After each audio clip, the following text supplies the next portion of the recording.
پیران پیر مرشدان مرشد آپ کے اور میرے مرشد محمد احمد مصطفیٰ صلی اللہ علیہ وسلم۔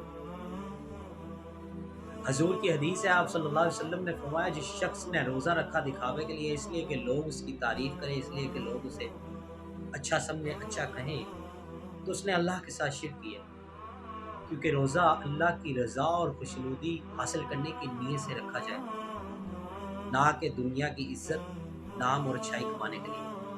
اللہ کے رسول کے اس پیغام کو عام کریں تاکہ لوگ روزہ اصل مقصد کے لیے رکھ سکیں۔ اللہ آپ کا اور میرا مددگار ہے۔